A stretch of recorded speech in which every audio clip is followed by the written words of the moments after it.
Hello, അങ്ങനെ ഞങ്ങൾ കാശിക്കുട്ടനെ ഞങ്ങൾ അംഗനവാടിയിലാക്കി കേട്ടോ. ചുമ്മാ പറഞ്ഞതാണ് കേട്ടോ. അമ്മയ്ക്ക് ഇവിടെ ഒരു മീറ്റിംഗ് ഉണ്ടായിരുന്നു. അപ്പോൾ അമ്മ വന്നപ്പോൾ കാശിക്കുട്ടനെ കൊണ്ടുവന്നു. അപ്പോൾ അവനാണെങ്കിൽ കുഞ്ഞു പിള്ളേരുടെ കൂടെ ഒക്കെ കളിക്കാനായിട്ട്, ചേട്ടന്മാരുടെ കൂടെ കളിക്കാനായിട്ട് നല്ല ഇഷ്ടമാണ്. അങ്ങനെ അമ്മ കൊണ്ടുവന്നുണ്ട് അവനെ. അപ്പോൾ ഞങ്ങൾ അവരെ പിക്ക് ചെയ്യാൻ വേണ്ടി വന്നതാണ്. അപ്പോൾ അവന് ഞങ്ങൾ കണ്ടപ്പോൾ നല്ല സന്തോഷമായി. ആദ്യം വലിയ ഒരു വലിയ ഭാവം മാറ്റമൊന്നും ഉണ്ടായിരുന്നില്ല. പിന്നെ നോക്കിയപ്പോൾ ഇവരോ ഇതെൻ്റെ അച്ഛനമ്മയല്ലേ എന്നുള്ള മട്ടിൽ അവൻ ഞങ്ങളടുത്ത് ഓടി വന്നു.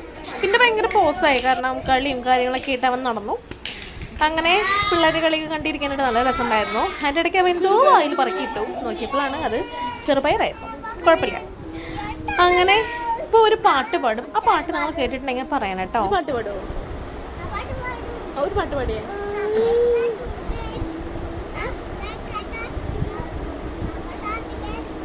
അതേ പാട്ട്